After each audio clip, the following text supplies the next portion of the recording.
Hello and welcome to the very special Christmas episode of Why Wasn't It Better? I am your host, Patrick Darms. And I'm your co-host, Anton Prost. Merry Christmas, everyone. Merry Christmas. God bless us, everyone. I wonder if that gives a hint to today's episode. I'm sure the title of the episode does, probably more Yeah. obviously. Yeah. And for It's those not of you who don't celebrate Christmas, we hope you're having a wonderful day. Hopefully you're not working. Hopefully you have the day off. Hopefully you're relaxing. You're hanging out. Or maybe is there a good movie in theaters they could be watching on Christmas Day? Yeah. Maybe you're doing the American tradition for non-Christians and you're getting Chinese food and going to the movies. Very solid. I think that is very solid. It is. So as befitting for Christmas, we are, of course, covering a Christmas movie. Would you say, is this the most Christmassy Christmas movie you could cover for Christmas? It's one of the most Christmassy Christmas movies you could cover for Christmas. And even though there are many different variations and takes and adaptations of this Christmassy Christmas story. Yeah, and when I think about the most Christmassy Christmas stories of all time, I still feel like you can't think about Christmassy Christmas movies without this Christmassy Christmas movie. What about this particular version of the Christmassy Christmas movie? I think that this Christmassy Christmas movie has its own section on the Christmassy Christmas movie Mount Rushmore. Which is to say it has none. Which we will unveil. Yeah, we'll unveil. I'm saying it right now. This film does not have much of a legacy. But it deserves quite a conversation. So 'tis time for a Christmassy Christmas movie carol conversation. Yes, to all of the above. I was debating how I was going to label the title of this episode when I actually publish it after we're done recording this. I assume I'm going to have to either put Disney's A Christmas Carol or A Christmas Carol 2009 in parentheses. Our listeners may know that I will occasionally publish the titles of movies with the year in the title. It's usually to distinguish if there's multiple versions of the same movie, kind of like we're dealing with here, or if it's a very short titled movie like Tron. Yeah, this one, I've often seen it stylized with the 2009 in parentheses. Yeah, I have too. I've also seen it stylized Disney's A Christmas Carol, although this is one of those Disney movies that I don't even think a lot of people realize is a Disney movie. I think that's fair to say, especially for the time that it was released. It didn't really seem like a Disney movie. No, I don't think it did. Did you see this in theaters? I did not see this one in theaters. This was not a theater movie for me. It was for me. More on that later. And for those of you listening right now who are not sure which version of A Christmas Carol we are covering, this is the 2009 Disney motion capture animated Christmas Carol starring Jim Carrey and directed by the one and only Robert Zemeckis. Yeah, not the one that features Kermit the Frog, not the one that features Bill Murray, and certainly not the one that has Scrooge McDuck. There's a lot of Christmas Carol versions, though. I mean, oh yeah, I'd say dozens, right? Because they go all the way back to the beginning of film, really. Yeah, and I just named off a few of the more major ones, but like you said, there's always going to be an adaptation of this, and Robert Zemeckis is quite the polarizing reception. Polarizing as in Polar Express? Perhaps it was a very specific choice of words. Yeah. Well, why don't you intro this for us, and then we'll be off to the races. Robert Zemeckis once made some of the most human films of the 80s and 90s. Back to the Future, Forrest Gump, Castaway. Then he spent nearly a decade making films where the humans didn't look human at all. A Christmas Carol wasn't just a misfire, it was the film that froze one of Hollywood's warmest storytellers in digital ice.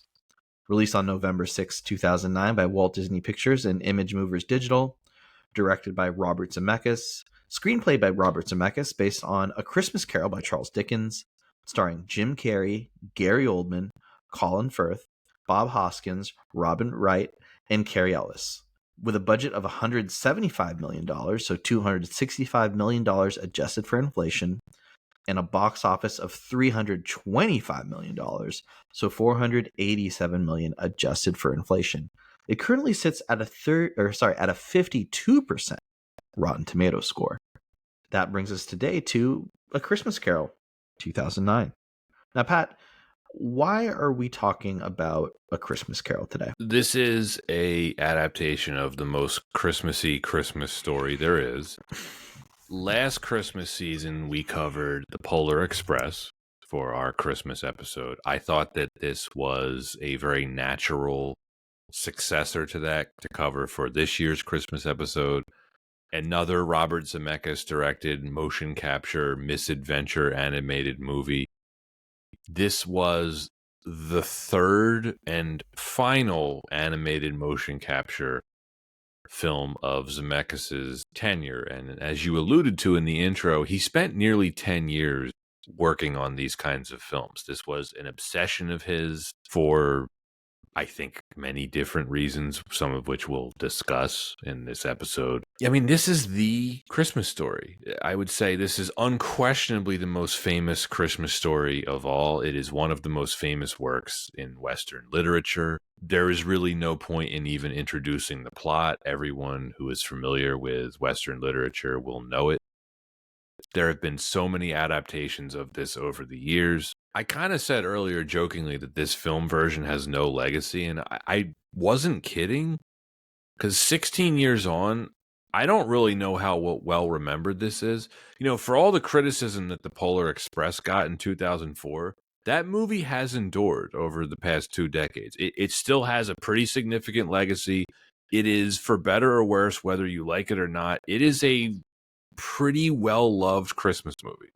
This, Yeah, I can't say the same for. but I think that it's fair to say, Pat, that what has endured over time, and you've said it, is just how important this Christmas story is to a Christmassy Christmas movies in general, or just even the Christmas vibe. I was going to ask you later in the episode, but I might as well do it now. Why do you think that this has endured so much over the years? Because this was published, the original story was published by Charles Dickens almost, 180 something years ago? Why? 1843. Yeah, so why do you think it's endured so much? Why is it still relevant? I think that, one, Charles Dickens is all-time great author, so that's a really good example, or that's just a really big reason. But then the actual story itself is so tight and well written, and it endures because of how closely tied Christmas is always going to be to like American culture, or even just British culture. With that, you can bring many, many other stories, and it kind of lives up to the same height of A Christmas Carol. But it's fair to say that it's just such a complete story that really, I think, drives home the meaning of Christmas, other than, of course, like the nativity. Right, the real meaning of Christmas, which is the birth of Jesus. Then yes. Now there are other stories, of course, that also have been very popular over the years. Gift of the Magi, that's another really famous Christmas story. I don't think that one endures as much. Very recent ones are like How a Grinch Stole Christmas, which we've covered with Jim Carrey, of course. Now the everything and everything else under the umbrella goes in the category, whether it's 'Twas the Night Before Christmas, Polar Express is brought up, Nightmare Before Christmas. There's a whole lot in the Christmas category, but I think you can't look at any of those films without asking the question of, the point of most of these films always drives home, what is the meaning of Christmas? And I feel like A Christmas Carol ties that with a nice, neat bow every single time you tell it. That's well said. It certainly does. I mean, the theme of this movie is pretty universal. Everybody likes a good redemption story. And this has some of the most iconic characters in all of fiction. People know what you mean when you say Scrooge. Yeah, it's created language. You know what it means when people say someone's a Scrooge. Or humbug. Yeah. And the concept of the ghosts. Yeah. Because, one of the cool things about this original book, which I think I often overlook, and I'm sure most people do too, is it is called a Christmas Carol, a ghost story. Do you recall hype for this movie in 2009? This particular version of A Christmas Carol? I remember the commercials for it, or like a lot of them. There was a lot going into the marketing for it because, of course, it's the technology at the time. I'm sure the same conversation we're having about it's just such an iconic Christmas story is the same conversation with executives. It's like this should be a home run for people to go to the movie theaters and watch. I thought it would be when I went to see this with my family. We probably saw it a week or two after it came out. I saw it in 3D IMAX. I'll just say it right now. This was an awesome movie to see in 3D. I really I'm enjoyed it. sure. Yeah, I'm sure it's spooky in 3D. It is. I don't know if that helps or hurts the movie, though, which we'll talk about a little bit later. But yeah, I mean, Jim Carrey doing this kind of role, I thought that sounded really cool in 2009. I like you. I saw the trailer. I thought it looked really interesting. It had Robert Zemeckis' name attached to it. Even in 2009, even after a couple of failures, right? Like the Polar Express became a very enduring movie over time. It didn't make nearly as much money as they had hoped for. Beowulf, which was his second mocap movie, that came out in 2007. It didn't really make money. This comes out, I mean, it made money on paper, but it lost Disney approximately $70 million. That is a huge bomb. It's like I said, on paper, it seemed like it would have been a home run. You would think the source material, Jim Carrey's involvement, Robert Zemeckis directing. How would you describe Robert Zemeckis to someone now? I'm trying to think like how to sum it up, but like one of the most influential directors of all time. I mean, influential or successful? I'm going to go with influential just because some of the works do influence a lot of today's media, whether you think of like Back to the Future. I agree with you. I'm just challenging you for no reason. Yeah. He's probably, you could call him the most successful acolyte of Steven Spielberg, right? Mm-hmm. But right. I think you're selling him short just by calling him that. One more word comes to mind. Pioneer. Yeah, absolutely a pioneer. He was, and then I don't know what the heck happened. I guess nobody has their fastball forever. No. He even during this uncanny valley period, still pioneering technically. Absolutely. Just the execution not there anymore. Right. Yeah, he hasn't had a real hit in a long time. And this was kind of it for him in a lot of ways, which I think we'll touch on a little bit later.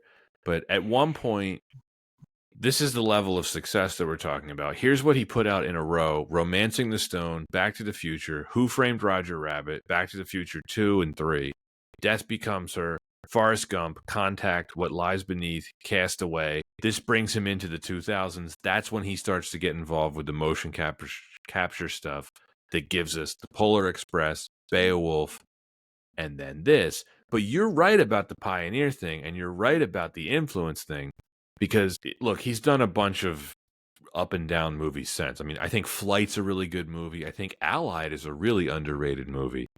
But he just hasn't had a financial success really since Castaway. Or I guess the Polar Express, you could call that successful. Even though it didn't make them kind of money that they wanted it to, it was still a success. No, still a success. What I wanted to say about Zemeckis, kind of building off what you said, Anton, is he has created 3 completely unique movies that I have never seen anything else like before or since. And I have to give him a ton of credit for that. I have seen movies try to imitate these, but I've never seen anything quite like it. I'm talking about probably the very obvious ones.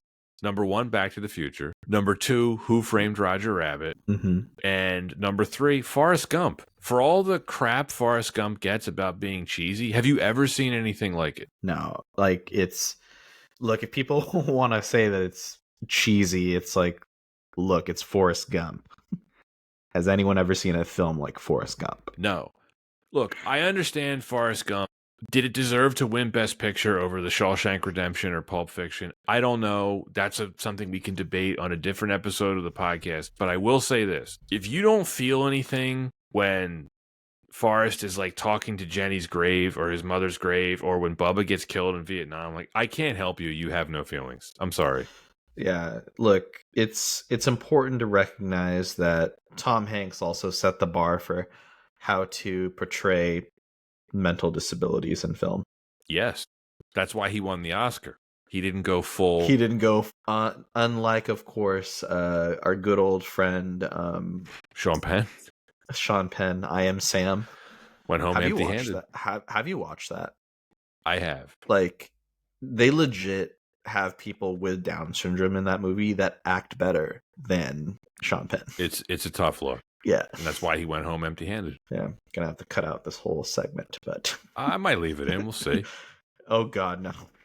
Yeah, look, Zemeckis, one of the most successful filmmakers of all time. This movie pretty much permanently crippled his career. For some context, and this isn't the fault of this film, but it's related to this film, so I want to bring this up.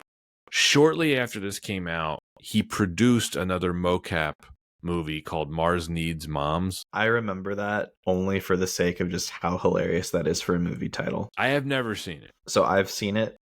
You don't need to see it. Okay. No one needs to see it. I don't want to sit in judgment to it too much, but I believe you. It's probably one of those movies I don't need to see. It became one of the biggest bombs in the history of Disney. It lost so much money. They pulled the plug on his production company. They canceled his upcoming version of Yellow Submarine, which was about to enter pre-production. They laid off 450 people. Apparently, they walked into the Image Mover studio and they were like, "You're done. Everybody go home. Get the F out." Yeah. I mean, I remember when Mars Needs Moms came out, and even at that time, I was like, that's not going to be a good film. But I remember with my friends, we just had so much fun making fun of the title, inserting different words to make it even more hilarious, whether it's Mars Needs Your Mom or Mars Needs MILFs. This title is also just kind of lends itself to, a different kind of film. I can imagine. That's very creative of you and your friends to do that. Hey, well, welcome to high school. Before we get into the production history of A Christmas Carol, this is a new thing that we are doing on the podcast, whereas I had this theory that all films can be connected via the sex life of Warren Beatty. You can call it the 6 degrees of Warren Beatty's sex life. This one's pretty easy. Robin Wright appears in this film. She also appeared in Woody Allen's film Celebrity, which connects us to Diane Keaton, who, of course, dated Warren Beatty. Seems like a pretty easy one. We're going to have a lot of fun with this, Anton. I want to do the next one. What's the next film? The next recording that we're doing? Yeah. Oh, geez. I mean, I don't know what the next recording we're doing is, but I can tell you right now, the next episode that'll be released is Finding Forrester. Okay. I'll do the Finding Forrester one. Okay. It'll involve Sean Connery at some point, because that film has a very small cast. But I think that's fun. Yeah. I think that, like, if it's like, attached to the executive producer that worked on. That's the thing. You can include crew as well. It doesn't have to just be the actors. Yeah. Like, it was all the fault of F. Murray Abraham. And then you find out that, who did I bang in the 70s? Lana Wood. That's your connection. Lana Wood was in Diamonds Are Forever with Sean Connery, and she banged Warren Beatty, because who didn't? And that's why we're doing this. It was going to be whoever dated Sean Connery. Warren Beatty dated both Wood sisters, Natalie and Lana. Interesting. Next, you're going to tell me he also slept with both Judd sisters. Would it surprise you? No. Let's talk about the production history, but first, let's take a brief break. I'm going to feed my cats so that they no longer bother me, because my cats don't know what daylight savings time is. They think it's 6:15. But all they know is it's Christmas and they want to be fed. Are you asking, do they know it's Christmas time at all? That's exactly who they sang about when... The starving cats? Yeah, that was about the cats. My dad hates that song, and I apparently loved that song as a kid, and it drove him almost insane. Was it Wham? No, it was kind of like We Are the World. It was like a Oh, it was like a bunch of yeah, it was a people. bunch Right, of right, right. artists. I But remember. George Michael Yeah. does sing on it. I think that's what I was thinking Yeah. of. Bono, Yeah. Sting, Boy George. Stevie Wonder. No, he's on We Are the World. All right. So Do They Know It's Christmas Time was like all the British artists. We Are the Oh, World was like the American version. got it. British Christmas. I think of Love Actually a lot. We could potentially cover that movie because it's like hated by a lot of people. It's aged horribly. There's a lot of dumb shit in that movie. My wife hates that movie. I kind of like it. I've always liked it. I kind of like it. There's definitely some dumb shit in it. Yeah, it's There's too many characters. And then what is it? Colin Firth section. I think That's he's the in worst it for maybe part. 5. Because it's literally 5 minutes, I think, out of the whole film. And it just brings it to a screeching halt. Speaking of Colin Firth, we can talk about him in this movie. We can. Let me go feed these cats real quick. I'm sorry. Well, now it's stuck in my head. I do think it's a banger. It's a great song. One of my favorite things, or like one of the most nostalgic things that I had, or like memories that I have, is when I was in college, my first 2 years of undergrad. Whenever I would drive home, like because I had my car, and I would drive home for like the holidays, or there was a weekend that I was driving back, and it was around the holidays. I would turn on the radio, and I know I'm back in the Bay Area because the AM station plays like these Christmas songs versus like for the first hour and a half, it's like it's Northern California like Christmas songs, which a bit more like less bangers basically on the lineup. I'll share with you my Christmas playlist. Christmas Time in San Francisco, Malikaliki Maka. Do you know the Italian Christmas donkey song? Of course. What is his name? Hee haw, hee haw. Dominic. Dominic the Donkey. Of course. That's not on there. Have you ever heard Sting's Christmas album called If on a Winter's Night? Yeah, I have. Great shit. Production history time. After finishing the Polar Express in 2004, Bobby Z stated that he, quote, fell in love with digital theater, end quote, and he searched for another project where he could use the format again. He decided on adapting Charles Dickens's Christmas classic, A Christmas Carol. Upon rereading the story, he realized, quote, the story has never been realized in a way that was actually imagined by Charles Dickens as he wrote it, end quote. And then he continued by saying, quote, it's as if he wrote this story to be a movie because it's so visual and so cinematic, end quote. He repeatedly stated that this is one of his favorite time travel stories. I thought that was interesting because you don't think of this as a time travel story, although I guess technically part of it is. How do I put this? Is it time travel if he can't interact with the past or the future? I would say no. I know what I know exactly what you're asking. I don't think of it that way. Yeah, it's also Bobby Z, I don't know if I take that same.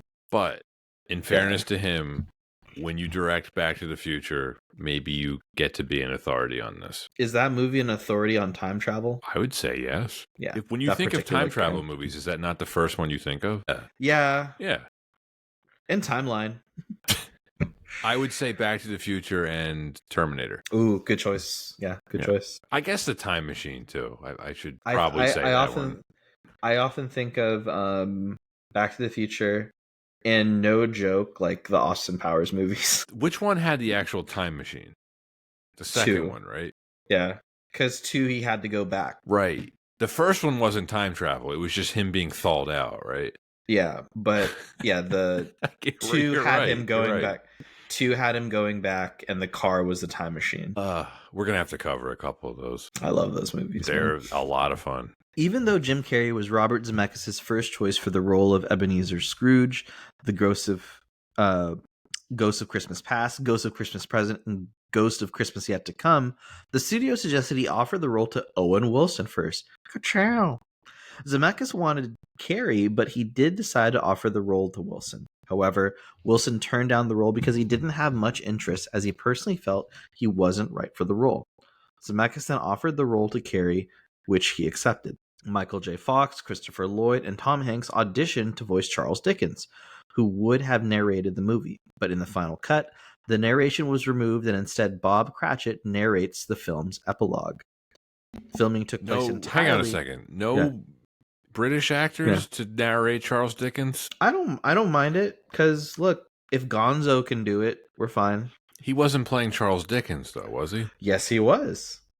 Gonzo the Great was Charles Dickens. Anton, that's a Muppet movie. It's one of the greatest Muppet movies. I'm not saying it's not, but there would have been something very weird about Christopher Lloyd voicing Charles Dickens. Okay, admittedly, that would be weird. Yeah, that's my point. Yeah.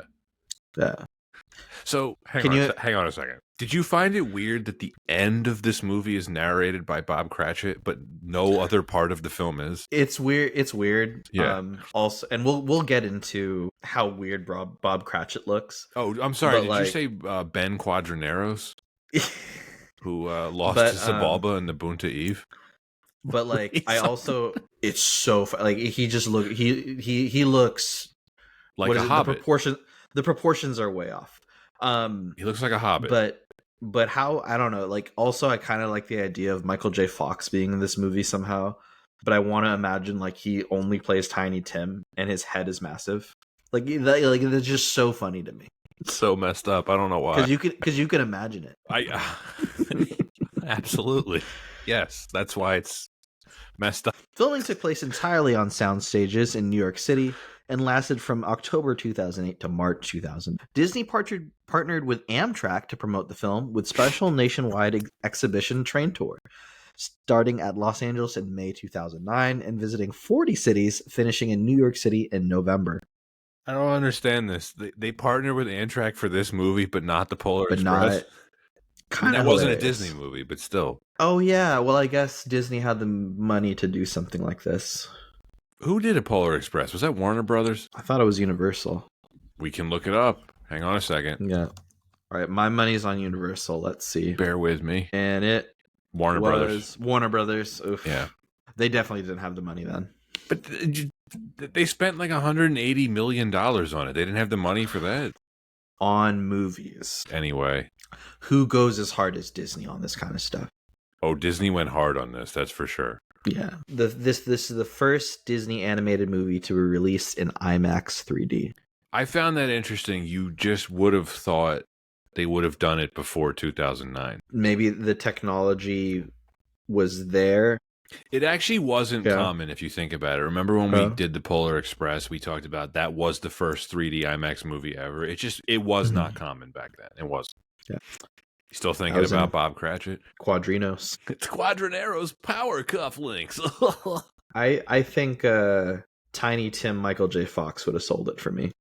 What about Michael Jackson? Michael Jackson, Tiny Tim? Do you just wait till we have to cover Captain EO? Ooh. And to all our listeners, yes, we are going to cover Captain EO because it is technically a film. Yeah, I will take Michael Jackson, Tiny Tim, if he doesn't do his high-pitched voice. That'd be tough. Yeah, that'd be hilarious. Is that going to be the most unique film we ever cover? Because it's essentially a one-of-a-kind, made for a theme park attraction film. I think I think it's fun. I think it's a fun concept film. What is it? Because otherwise it's Moonwalker, right? We're doing Moonwalker too. And like Moonwalker is a real film. I just have like memories of like Danny DeVito wanting to put drugs in kids. But it's not Danny DeVito. You messed this up before. Yeah, it's Joe but Pesci. It's not Danny DeVito. Yeah, but like I just always think of Danny DeVito.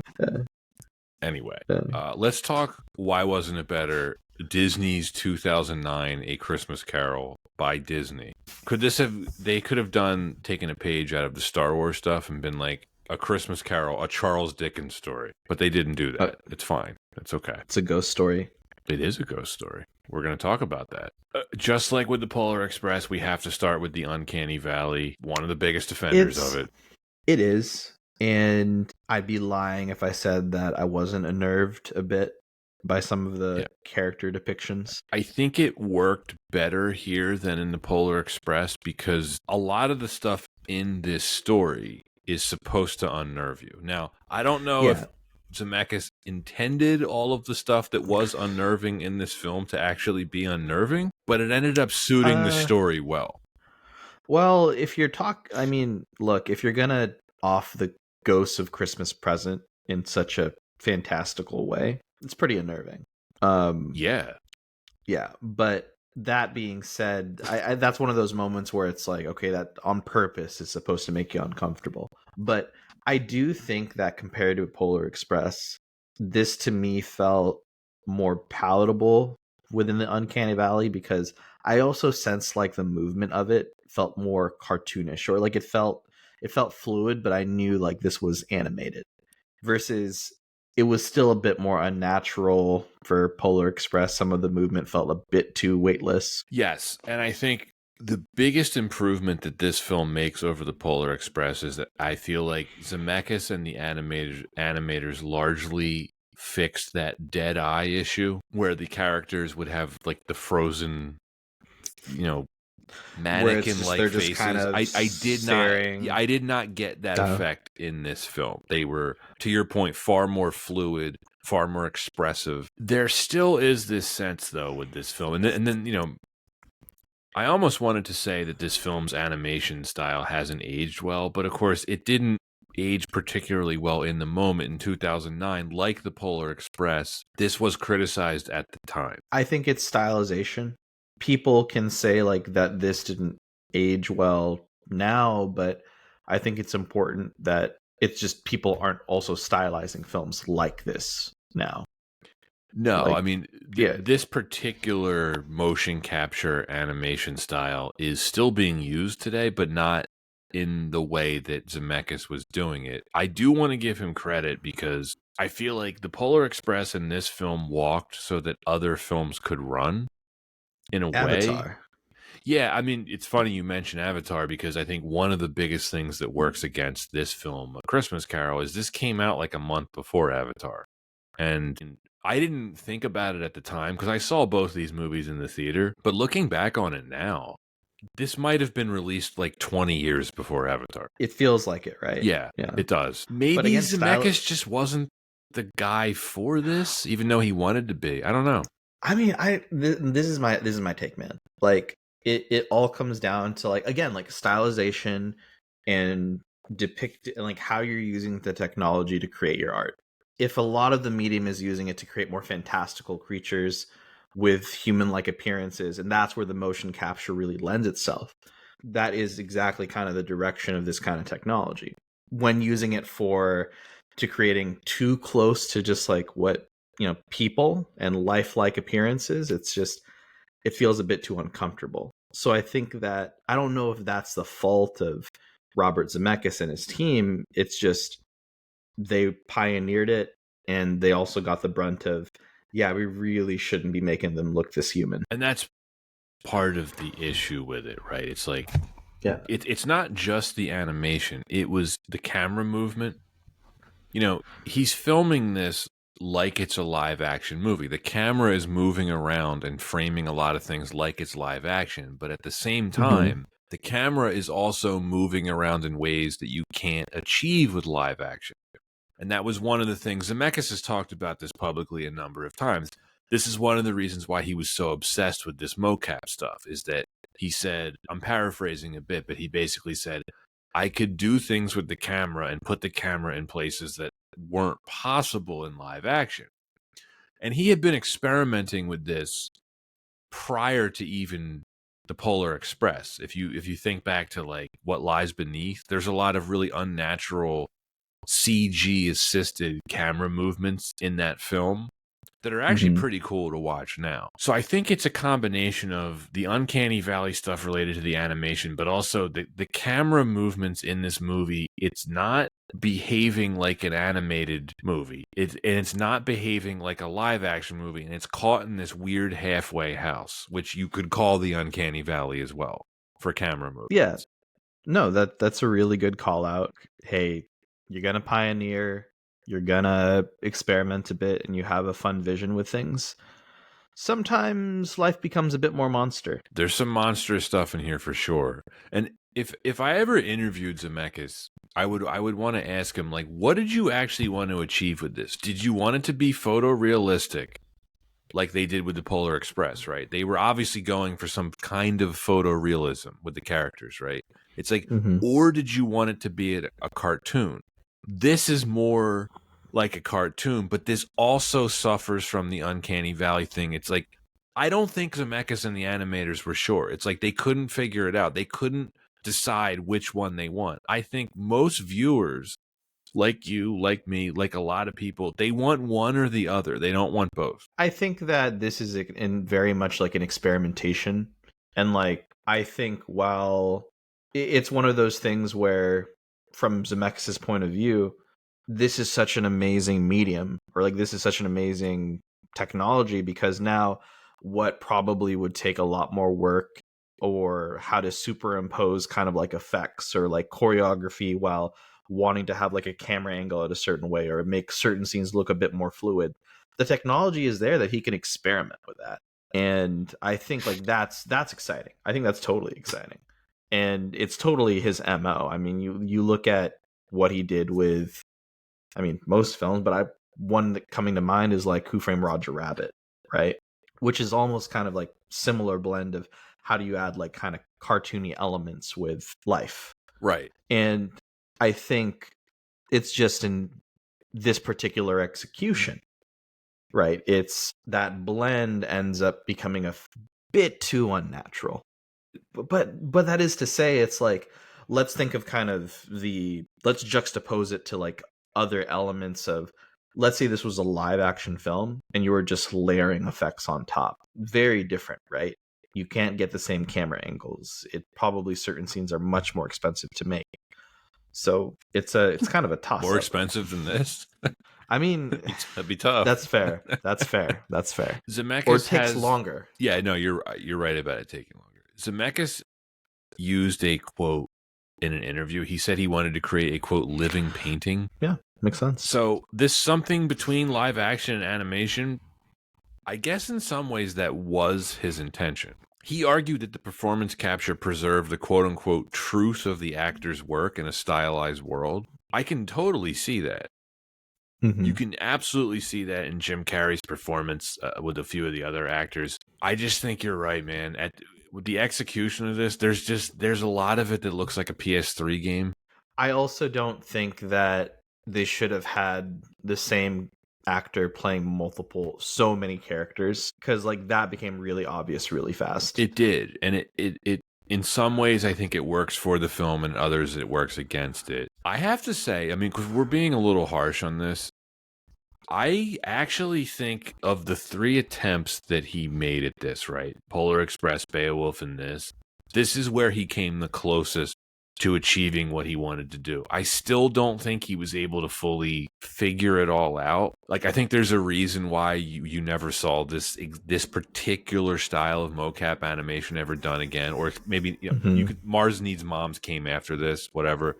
But yeah, I mean, there's a reason why this kind of closed the door on him ever attempting this again. Because there's a lot of the stuff that he was trying to do, I think, that worked really, really well.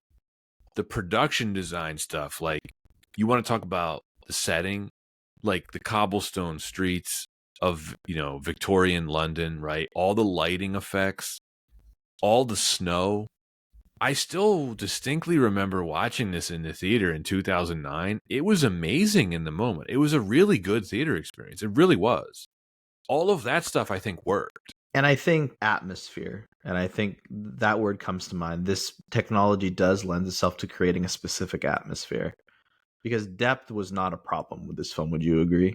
Like the scale of everything. Yeah, I mean, the opening shots of London where the camera's like sweeping over the city, yeah, it looks amazing. Yeah, so there's definitely a huge positive to having this technology. There is. And I think it's probably worth pointing out, as cool as some of this stuff looked in 3D, it just loses a lot in a non-3D format. Like, you can see there's a lot of shots in this film where it's very obvious. You're like, okay, that was specifically made for 3D, and it looks pretty awkward now. Like, when the Ghost of Christmas Present says touch my robe, and he's like lowering the belt on like his like bathrobe, it just looks weird. Yeah, and there's a lot of effects that we saw where it's moving fast. It probably wouldn't translate well to live action. Oh no, oh gosh, And like no. and like that's fine. Like that's why animation's animation. It's why there always has to be a very there's always has to be liberties taken when adapting for a different medium or a different style. I'm thinking about the entire sequence where Scrooge becomes a tiny version of himself and he's running from the horse and buggy that's chasing him. Like that was clearly just designed for IMAX 3D. It doesn't serve any story purpose, really. I don't know why, but I just thought, you know what film really makes this film look fantastic in comparison with the amount of like technology laden mocap? Mars Needs Moms. Cats. Ooh, I didn't see that. I spared myself. Yeah, that one makes this film look fantastic. Is that as bad as I've heard? It is embarrassingly bad. Okay. Do you think I would even enjoy it from like a comedy standpoint, or knowing me as well as you know me, you think it would be a waste of time? Do you like Cats, the musical? No. You're probably going to hate it. Okay. Fair enough. There's a film that I want to point out, I think, that got this right, that came out 2 years after this, that Spielberg made, The Adventures of Tintin. Fun one. I thought that was, in some, also kind of hasn't really been attempted ever since, but I thought that was the perfect balance between animation and motion capture. And of course, we're chalk it up to a filmmaker called Steven Spielberg to get that right. We're still waiting on a sequel, right? We are. Peter Jackson is allegedly supposed to direct it, which means it's never going to happen. I read those books as a kid, so I think I'm a bit biased when it came to that movie coming out. Tintin? Oh, yeah. Yeah, I didn't read the books, but I didn't read the comics, I should say. But I watched the animated series that was on American television in the early 90s. That's how I became introduced to Tintin. So, yeah, I was very excited for that movie when it came out. I didn't love it when I first saw it, but I grew to really enjoy it over time. It's the only animated movie Spielberg's ever done. It's really interesting. Yeah, being a big fan of the comic, I really, really enjoyed the film. We're going to cover it. Yeah. At some point. We'll get to all this, listeners. We promise. Okay. Second reason why this wasn't better. Let's talk about Jim Carrey. I might have a hot take for you, Anton. All right, let's a positive hot take. All right, let's go by the fire. What's the take? As you know, I am not the biggest fan of Jim Carrey. Other than me, myself, and Irene. Okay, go ahead. I think this is possibly the best use of him ever. Okay. I say possibly. Okay. This is one of my favorite Jim Carrey performances. I love him in this movie. I love everything he's doing in this movie. I know it's probably not a popular choice if you're going through his filmography. Is it because he doesn't look like Jim Carrey? Well, does he? Depending on which character you're talking about. Depending on the character, he does and he doesn't. I think, like the Scrooge character. You can see Carrey's facial features in the performance. Mm-hmm. If you watch the making of this film, and I know you did, but if any of our listeners are curious, you can see this on YouTube. You can see the first 15 minutes of this movie in a side-by-side comparison of the motion capture performance that Jim Carrey was giving on set, superimposed next to the actual footage from the film. Yeah, and you can really see what an amazing performance Carrey gives in here. He is giving it 100%. And beyond being able to just do it in live action and capture it, it actually just to show the strength of the technology to be able to capture it so effectively. Scrooge in this movie is hunched over the entire time. Jim Carrey was too the entire time on set. He's fully committed to this. Jim Carrey was very like, look, I don't, every making of that I've seen him on, he's like going like 200% on set. Yeah. As much as people, I think he is one of the more polarizing actors. I think you either love Jim Carrey or you hate Jim Carrey. I think you gotta respect the energy he puts out for his films. I hate to say it, but I lean towards the hate. I don't hate him, but if you're asking me if it's one or the other, I'm not a Jim Carrey fan. Yeah, and you know what? I can totally respect it because it's the same thing with Robin Williams. I think people either really love Robin Williams or they hate his movies. Oh, I disagree. No. Robin Williams is far more loved than hated. I think that is kind of the polar. I think that it's still polarizing. You gotta love him. you can't just like Robin Williams. Yeah, I suppose. I think Jim Carrey is more polarizing than Robin Williams. That's fair. That's Yeah. fair. But Carrey in this, like, because I don't like a lot of his comedy stuff. I respect his talent. It's just not my cup of tea. But this, it's really interesting what he's doing here, because Scrooge is one thing, but I love all of his performances as the two ghosts. Mm-hmm. And that's probably some of the stuff that I think people might like the least about this film. It's a great use of his talent. All the different voices that he's doing. I think it's the all expressions that we see. It's like they tell a story just his expressions alone. They do. And that's one of the things I really like about this movie, is that every little tiny facial expression that he gives, you see translated on screen. And that includes him as the candle that is the ghost of Christmas past, which is how Dickens described it. He was a hanky. Yeah, I think Dickens describes it in the book as old, but also being very childlike and having a candle-like head, which I think this film does a very good job of capturing. Yeah, if any listeners are also fans of the Muppet Christmas Carol, the Ghost of Christmas Past in that film is literally my nightmare. Yeah. I get Pretty it's supposed to be creepy. He's a ghost. I mean, it's yeah, they didn't have to go that creepy, but this one, the Ghost of Christmas Past in this film wasn't that creepy. I think until it was what he does when he's doing all the different facial transformations. Yeah. But that's where you see Jim Carrey's strengths, is doing that Irish accent. And then the Ghost of Christmas Present, where he's doing some kind of pseudo Merseyside Scottish brogue, right? It's not.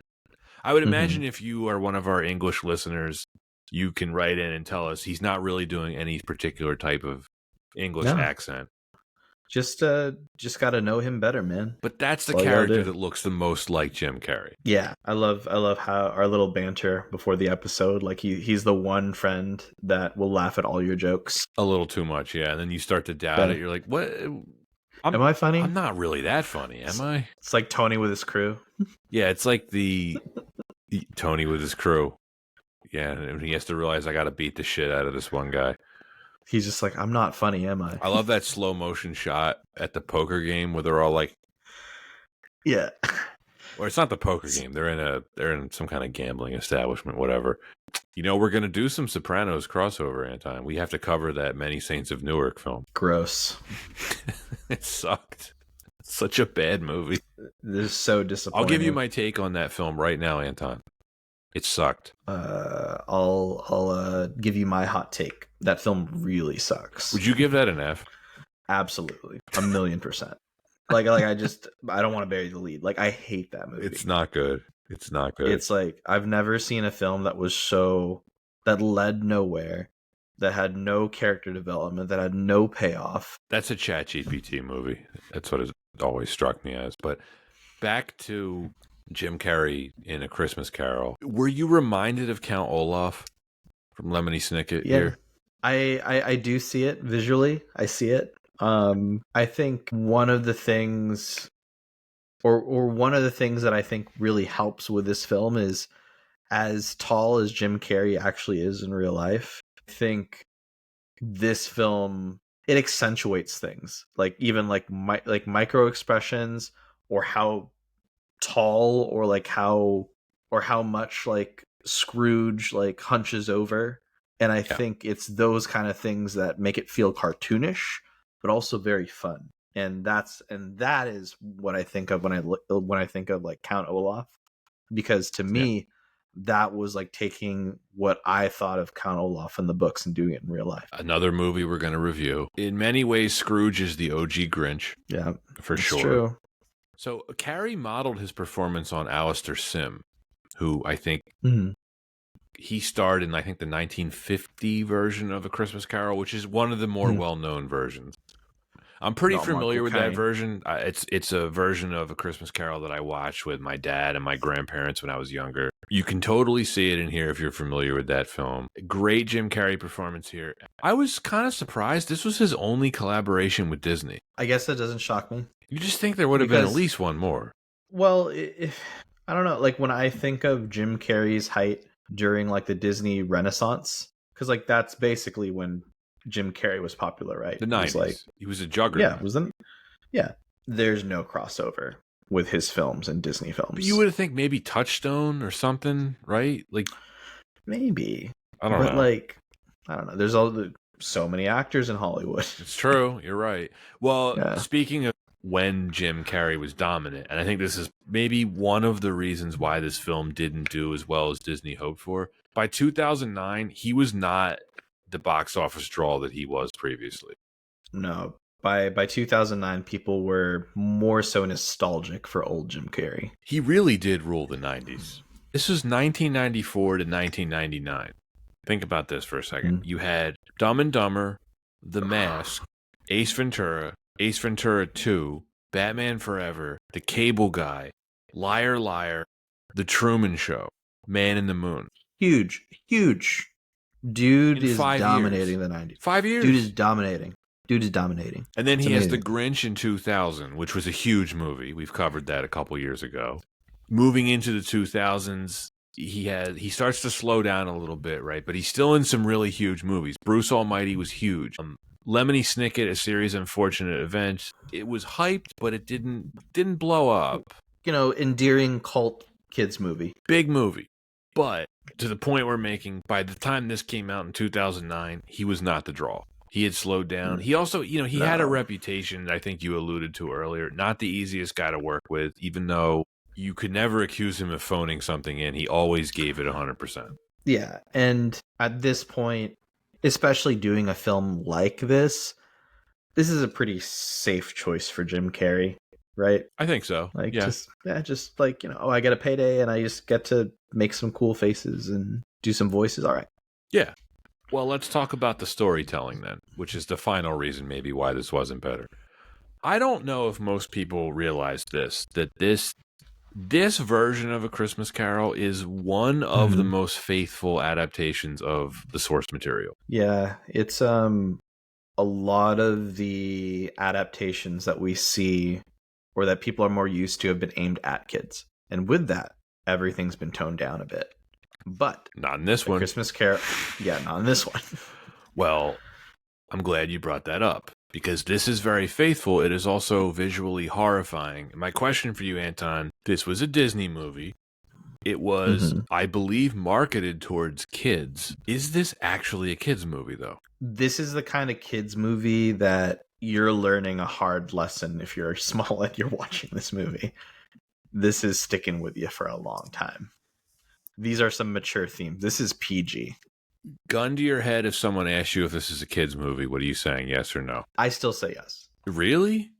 I still say I yes. would say no. This is not a kids movie. Like would I show my daughter this movie? At what age? Yeah. Like, I'd want her to be at least like 8 or 9. I think you're answering your own question there, buddy. But that's a kid. You're still a kid at 8 or 9. But I think that's the point of the Christmas Carol, right? It's not supposed to be gumdrops and sugar plums. The point I'm trying to make here is the real story of A Christmas Carol is not a kids movie, and this is a highly faithful adaptation of the source material.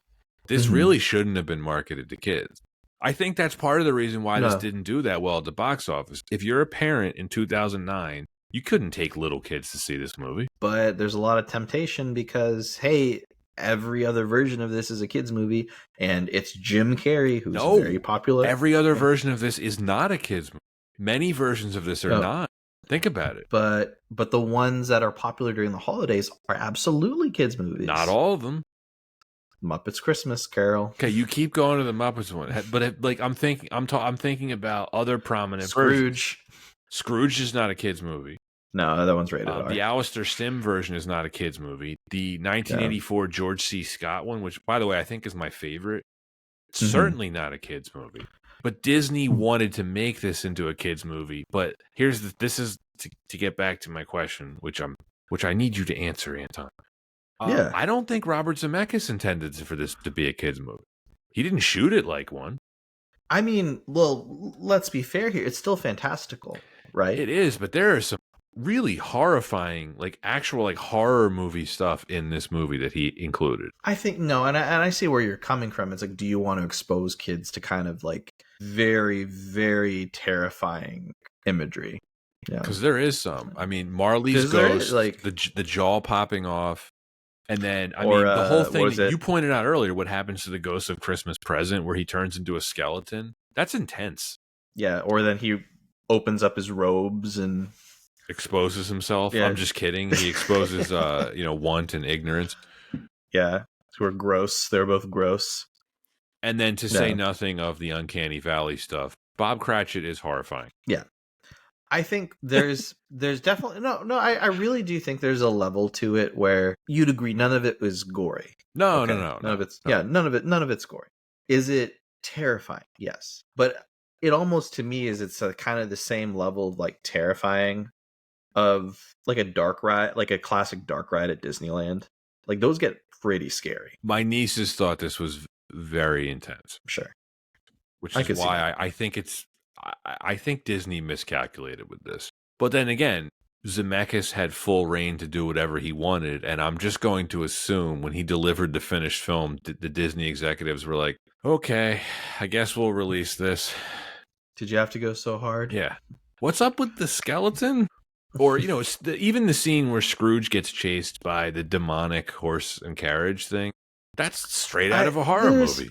Yeah, I mean, look, as much as there are versions of this film that like are more faithful to the book, why does every kid also know this story? It's because there's been developed versions that are more palatable for like a younger mind. Yeah. Oh, for And more sure. palatable Yes. for like and so it's fair to say like you release this under the Disney label and it's been deemed PG, right? I think it's still suitable. I just think it is a bit intense. Would we show kids this movie? I would not show little kids this movie. Like, what's your age cutoff for this one? 8 or 9, somewhere around there. Yeah, exactly where I'm at. Well, also, So, just like, because yeah. going back to the original story, I think you have to be a little bit older as a kid to even appreciate the themes of this movie. Right, and I think like that's where it's really well done. It's like, yes, like you should learn a lesson. Like it is intense because it's meant to be, because it is terrifying, because there are weight to decisions, or there is a reason to want to be good. And it's not the Mickey's other side of Christmas Carol, though. Right. This is not. It is not for the faint of heart. This is not a G-rated like Winnie the Pooh film. No, it is not. Theming aside, appropriateness aside, I really like how Zemeckis incorporated a lot of the horror stuff into this. Like the scene with Marley's ghost, I think is fantastic. Ooh, super spooky. Did you notice how Marley doesn't ever look at Scrooge for the longest time, and then both of his eyes come down individually to focus on him? Then his jaw breaks. It's completely unsettling. I remember that very vividly in the theater, both of his eyes coming down to focus on Scrooge. A very underrated, brilliant performance from Gary Oldman in that scene, too. His voice acting is incredible. Yeah, I love Gary Oldman in this.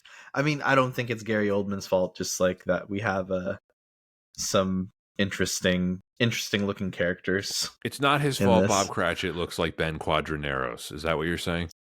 That's what I'm trying to say. No, you're right. The animation can't be blamed on Oldman. I mean, this after his jaw breaks as Marley. Did you notice Dracula? Yes. Yeah, he lapses into all these different past voices. I loved it. I loved it. A million percent. I saw him as Dracula when he's yelling, "Woe is me!" Yeah, a little bit of Leon the Professional in there. Yep, that comes out. I don't think he'd ever admit it. A touch of Zorg. I could see it. I could see it. Yeah, but it's still mostly his own voice. He's using his fairly natural accent. He's tweaking it a little bit. And then, of course, as Cratchit, I mean, it's not his fault that they made Bob Cratchit Hobbit-sized. I don't know what is the Abe Lincoln sideburns. I don't know, man. He's treated like a special needs character, and you don't have to do that. Yeah, it's I don't remember how he was depicted in the book. If he was like that meek, I don't remember either. Yeah. But it But stood like out like a sore thumb in this film. It's really weird. now, has he always been depicted as like a pushover compared to Scrooge? Yes, but this version seems a bit. He's smaller than mm, everyone, yeah, including like yeah. his wife and children. It's weird. It's just real, except for Tiny Tim. Other than Tiny Yeah, Tim, God bless us, everyone. That was also Gary Oldman, which is kind of weird. kind of A weird. little bit. Maybe they did it to save money. Look, here's one of the problems with the animation, though, and this is we could have included this in the Uncanny Valley reason. Some of the characters look like the actors who are portraying them, and some of them don't. And I think that inconsistency is one of the things that led people to just be uncomfortable with this style of animation. Bob Cratchit looks like Gary Oldman, but in a very creepy science fiction way. And then you Mhm. get Colin Firth, who plays Scrooge's nephew. He comes Yeah, in, his character looks exactly like Colin Firth, but it's weird. but how old is his nephew? Like 25. I don't know. Is he supposed to be? I Yeah, don't know. How old is Scrooge supposed to be? he's 60s? so. If this is like 1800s, like I'm gonna assume he's like in his like 50s or 60s. Okay, well, he looks horrible, as people Yeah, tended to look back then. Colin Firth, I guess, is supposed to be, maybe you're right, in his 20s or 30s, but he looks like Colin Firth. But then in the very next set, in the next scene in the same setting in Scrooge's office, those two charity workers come in. One of whom is played by Carrie Elwes, who looks nothing like Carrie Elwes.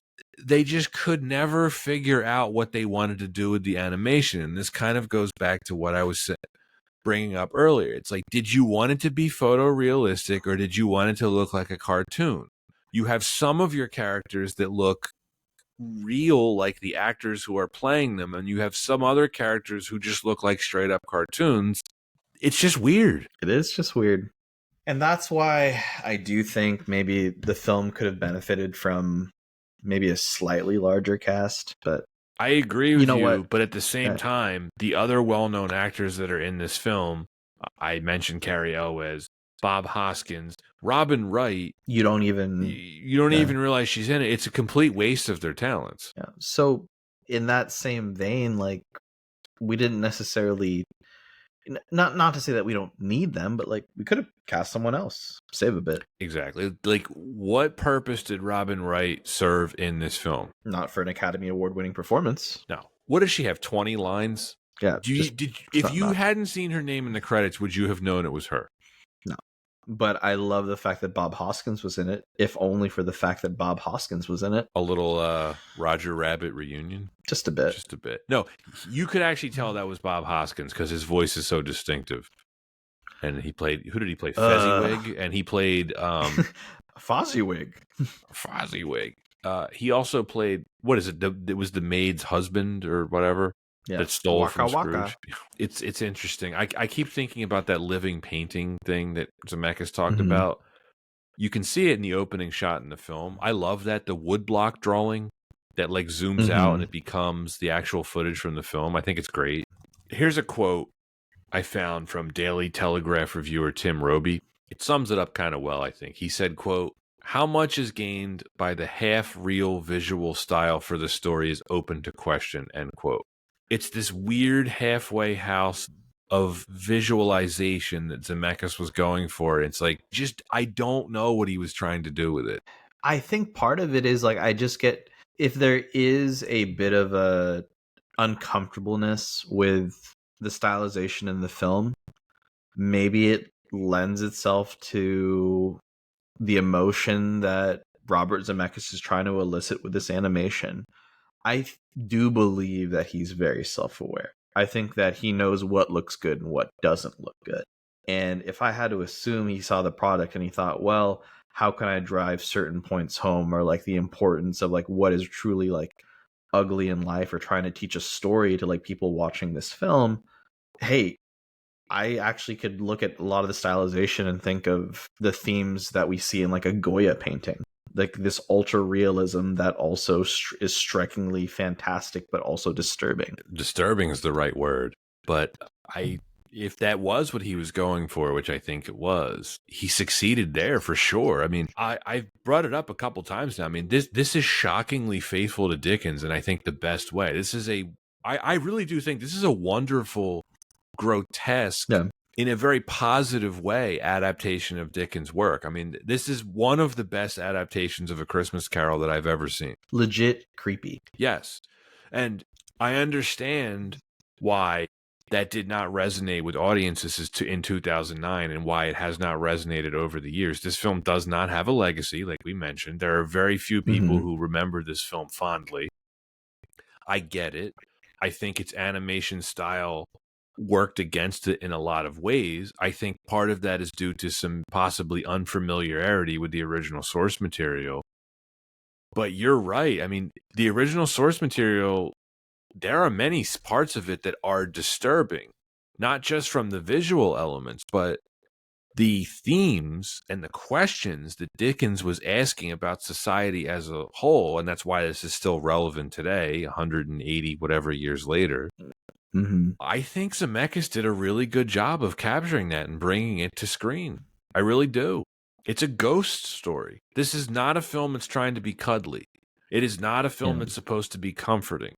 Now, whether or not Disney wanted it to be that is another matter. And look, I do think that if Disney really wanted to, they could have pulled the plug.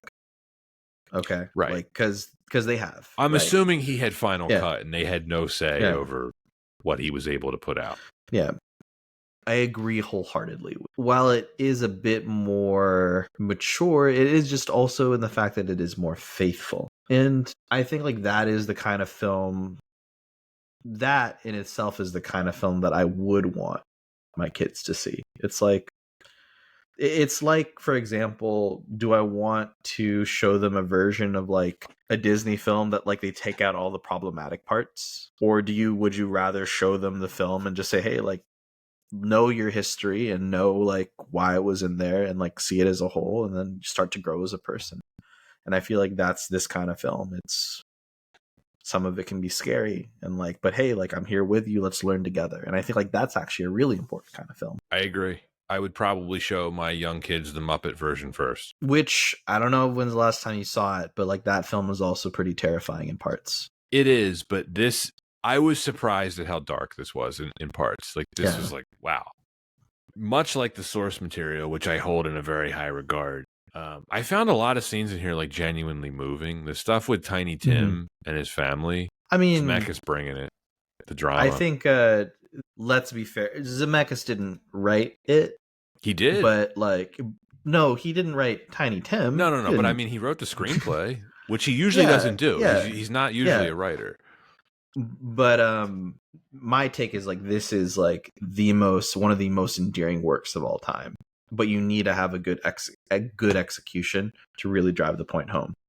Yeah, Zemeckis is the guy to do this. He certainly is. I think if there's one thing this film could have done better, it was the relationship between Scrooge and Tiny Tim, which is much more fleshed out in the book. You kind of get like lip service here when Cratchit ties up everything at the end with his narration. He's just like, and then Scrooge became a second father to Tiny Tim. And you're like, you know how in the book, it does a better job of explaining why Scrooge is so concerned by Tiny Tim's welfare. This film doesn't really explain it very well. Regardless, a lot of stuff in here, again, I think you can attribute this to Zemeckis. Super creative visualizations that aren't in the book.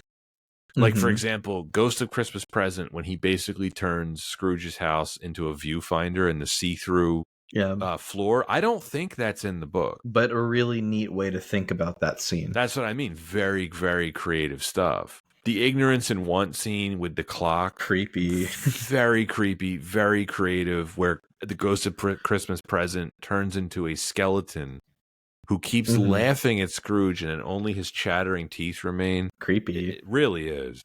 And then the horse chase scene, I was mentioning this earlier. I think this is probably the weak link of the film. This like screams of like tech demo. This will look good in the theater. Do you think they use Pym particles to shrink him down?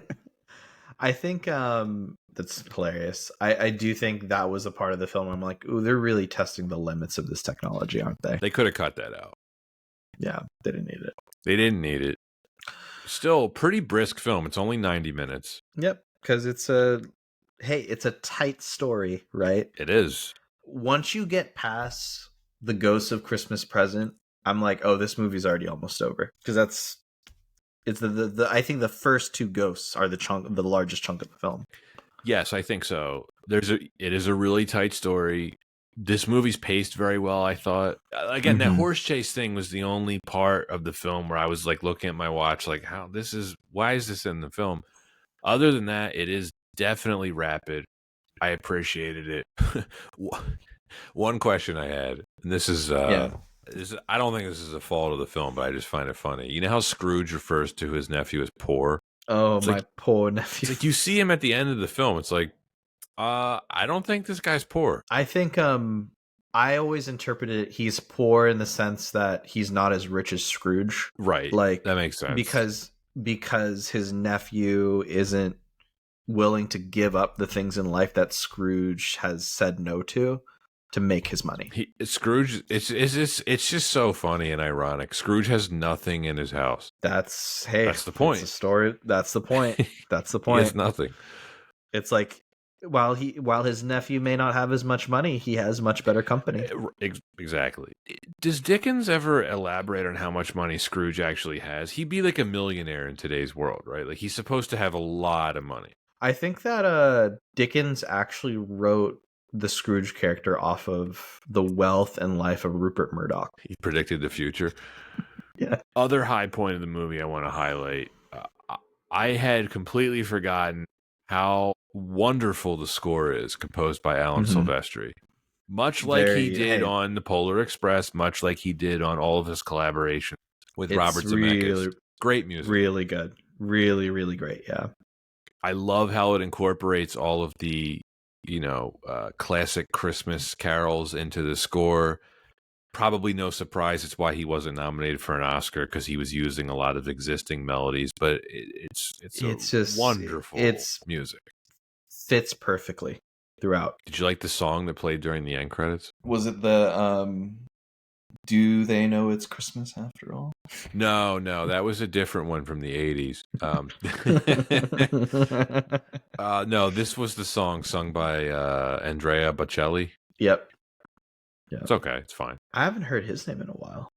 Didn't he pop up at the Champions League final a few years ago when it was in Italy? Well, yeah, because he had a new album. Yeah, I think that was actually like 10 years ago. Now that I'm dating myself, it might have been longer than that. He sang like an intro at a Champions League final one year, and it's probably a lot longer ago than I'm thinking about. But regardless, if any of the listeners are not familiar with this score, check it out. Great soundtrack to listen to around Christmas time. Anton, I am out of notes. I have nothing else to bring to you here. Well, I think we're ready to grade it. Would you like me to go first? I can go first. Oh, I think that you have a I'm sure you have a surprising take for people based on everything that we've talked about, but I'm happy to share my thoughts. By all means. Yeah. Look, folks, it's Robert Zemeckis. Like, what do you want? Like, while we may joke about the Uncanny Valley era, he is a pioneer. He is one of the greatest directors of all time. And I think it's with that touch of experimentation and the creative mind of Zemeckis that I do see that, like, for me, this film works. And for me, this film works because it's such a tight story, because it's already so well done. Once you put something like this behind the mind of like someone so creative, you can only expect great things. And that's what we have on screen. It's, while the technology isn't used in the same way, like heavily leaning into like real life stylization for faces and people and the mix of that, I think that's just the price that is paid when you want to experiment and really dive into that stylistically. And I think you can't really, I don't necessarily fault the film too much for that, other than I could totally see why this isn't your cup of tea because of it. But I think tonally it fits the actual story of the film so well, because the film really is about confronting the ugliness in life but understanding what is truly important. And I think it is what is truly important is the beauty in this film. And this film is full of it. It's not my favorite Christmas Carol, but it is a very, very strong Christmas Carol film. I think that it deserves a better look, especially for its faithfulness in the adaptation. Jim Carrey, like whether or not he intended to, I think he put a performance on for the books. And I highly recommend watching this if you haven't. This film, for me, is a B+. Whoa, you kind of stole my thunder, because I didn't think you were going to be this kind to this film, Anton. I think we're in the minority on this. This film is not well regarded, it seems like, from all of my understanding. I'm a little torn on how to rate this, much like the Polar Express. I actually enjoyed this a lot more than the Polar Express. All of the criticism directed towards the Uncanny Valley stuff, I think, is warranted. I mean, visually, I do think there's a lot of good-looking stuff in here, but I think it is kind of a bizarre, ugly-looking film in a lot of ways. I can't argue that. But that's also a lot of the reason why I like this film. It's so out of its time that it ends up being very, I think this is quite a unique-looking film. I think there's good reasons for that and bad reasons for that. I understand why this particular style of, animated motion capture did not continue. It just they were never quite able to figure out what they wanted to do with it. Regardless, I enjoy it. It is a highly faithful adaptation of the source material, but that is not enough to make this a good movie. I think this is a good movie because of the strength of the screenplay, the strength of the performances, anchored by the one and only Jim Carrey. This is a wonderful use of Jim Carrey. Everything that he is doing here, I really, really like. I think all of his talents were perfectly in sync with what Robert Zemeckis was trying to do here. I found a lot of the scenes genuinely moving. I thought the score was lovely. I think tonally it is a bit odd, but it does hit all the beats for me. And as far as Christmas movies go, I enjoyed this a lot more than I remembered. And I liked this when I first saw it in theaters, but I liked it even more now. You actually, I think, like it a little bit more than I do. I give this a B. I think we're in the minority on this, Anton. People don't seem to really like this movie. I'm curious what the listener feedback is going to be. Well, cannot wait. But hey, 'tis the season. 'Tis the season. That is it for Disney's 2009 A Christmas Carol. Merry Christmas, everyone. Merry Christmas, one and all. God bless us, everyone. As always, we thank you for listening. If you are new to the podcast, please give us a follow and subscribe. We encourage you to leave comments on YouTube and Spotify. You can follow us on all of the major social media platforms, Instagram, X, and best of all, Letterboxd. You can see what we're watching, what we're going to cover, etc., etc. If you really want to support us, we have a Patreon that you can go to and become a patron. That's patreon.com/WWIB podcast. Thanks for listening, and see you next time.